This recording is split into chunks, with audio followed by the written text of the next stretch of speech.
Share કરજો, વધુમાં subscribe કરજો મિત્રો। દરેક લોકો જોઈ રહ્યા એમનો ખૂબ ખૂબ દિલથી આભાર માનું છું મિત્રો।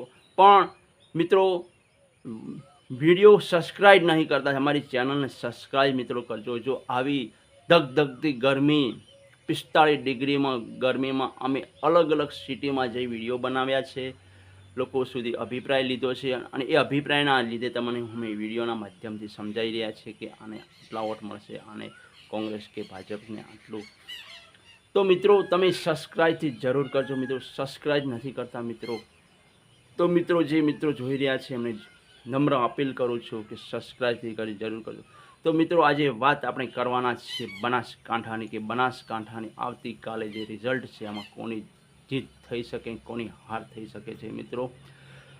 તો આગળના આપણે વિડીયો બનાવ્યો તે ધાનેરા, દિયોદર, થરાદ, વાવની વાત કરી। તો આજે આપણે વાત આ વિડીયોના માધ્યમથી કરીએ ડીસા, પાલનપુર, દોતા, અમીરગઢ છે અને દાંતીવાડા।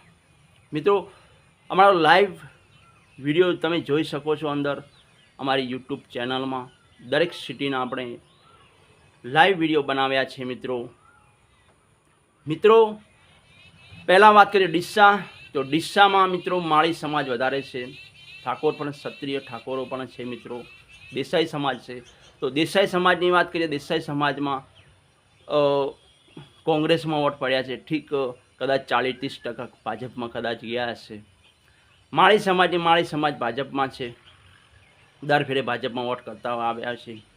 પછી જે દલિત સમાજ કોંગ્રેસમાં મિત્રો, ઠાકોર ક્ષત્રિયો તે કોંગ્રેસમાં મિત્રો। જે મુસ્લિમ સમાજ છે ડીસા સિટીની વાત કરીએ તો ડીસા સિટીમાં મુસ્લિમ સમાજ એ લોકોએ કોંગ્રેસમાં વોટ આપ્યા છે મિત્રો। તો આ હતું જે ડીસા સિટી, ડીસા વિધાનસભાની વાત કરીએ મિત્રો। ગામડાઓમાં ભરપૂર ગેનીબેન ઠાકોરને વોટ મળ્યા છે અને સમર્થન મળ્યું છે મિત્રો। આગળ વાત કરીએ પાલનપુર સિટીની વાત કરીએ તો પાલનપુર સિટીમાં જે આ ટિકિટના માધ્યમે ટિકટ ન મળી અમુક લોકોને, એના અમુક અને જે લોકોને દિલ દુભાયું છે, ખોટું લાગ્યું છે, એના કારણે અમુક સિટીમાં વિરોધ પણ મત થયા છે, ભાજપ વિરોધ, અને ભાજપમાં પણ અમુક એ લોકોએ વોટ આપ્યા છે મિત્રો।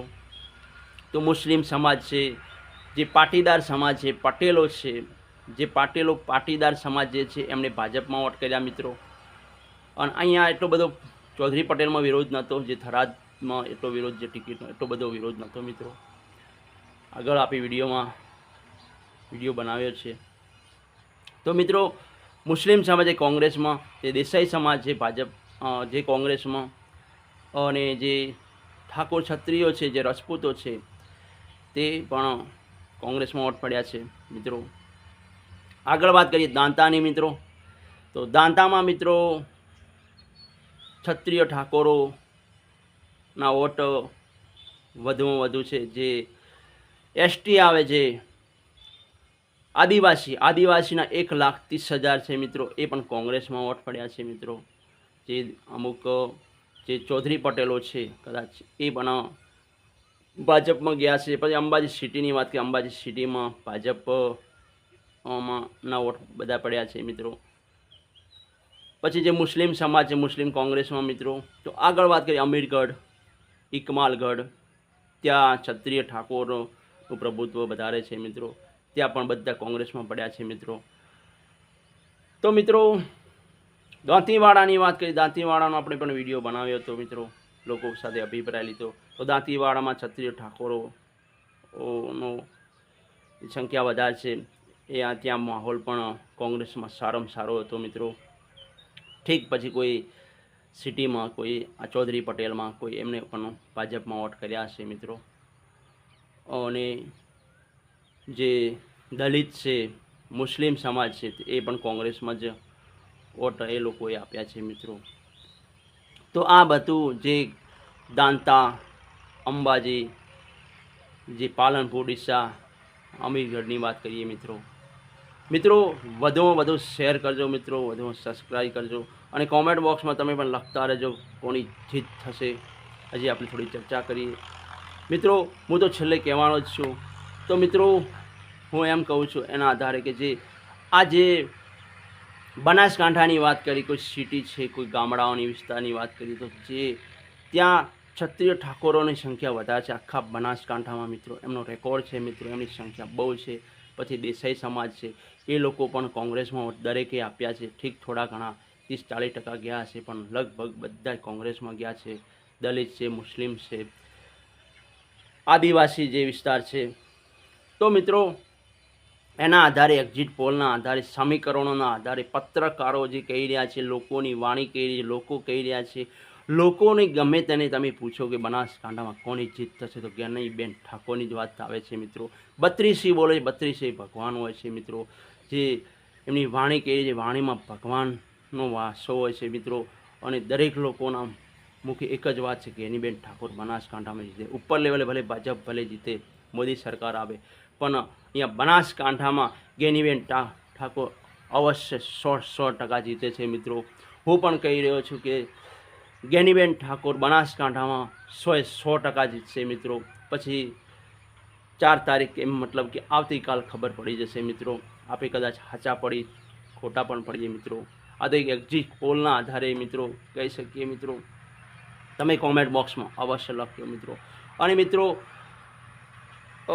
કોઈનું દિલ દુભાયું હોય આ વિડીયોના માધ્યમે, આપણે જે સમાચાર મળ્યા, જે સમીકરણો હતા, એના આધારે આપણે વિડીયો બનાવ્યો. જે લોકો કહી રહ્યા એના આધારે આપણી વાત હું તમને કહી રહ્યો છું. આમાં કોઈ ખોટું લગાડવાનું નહીં મિત્રો. કોઈને ખોટું, કોઈનું દિલ દુભાયું હોય, કોઈને ખોટું લાગ્યું હોય તો હું માફી માગું છું મિત્રો. અને આમાં કોઈ આપણે ભાજપ કે કોંગ્રેસને કોઈ લેવા દેવા નથી મિત્રો. કોની જીત થાય, કોની હાર થાય, પણ જે સમીકરણો કહી રહ્યા છે, જે એના આધારે આપણે આ વિડીયો બનાવ્યો છે મિત્રો. તો વધુમાં વધુ મિત્રો શેર કરજો મિત્રો, વધુમાં સબસ્ક્રાઈબ કરજો મિત્રો. આવી ગરમીમાં જો તમારા વિડીયાના દરેક સિટીમાં લોકો પાસેથી અભિપ્રાય લઈ અને આપણે લાઈવ પણ વિડીયો બનાવ્યો છે. દરેક સિટીનો બનાવ્યો છે. થરાદ છે, લાખણી છે, દાંતીવાડા છે, ડીસા છે.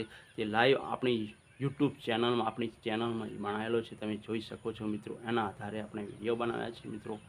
તો મિત્રો વધુમાં વધુ શેર કરજો મિત્રો. સબસ્ક્રાઈબ કોઈ કરતા સબસ્ક્રાઈબ જરૂરથી કરજો. આવી ગરમીમાં જો વિડીયો અમે બનાવતા હોઈએ, સમાચાર અલગ અલગ સિટીમાંથી લાવીને તમને આપતા હોઈએ, તો મિત્રો વધુમાં વધુ સબસ્ક્રાઈબ કરજો મિત્રો. સબસ્ક્રાઈબ કરજો. અને જે વિડીયો જોઈ રહ્યા એમનો ખૂબ ખૂબ દિલથી આભાર. દરેકનો દિવસ શુભ રહે. દરેકને જય માતાજી.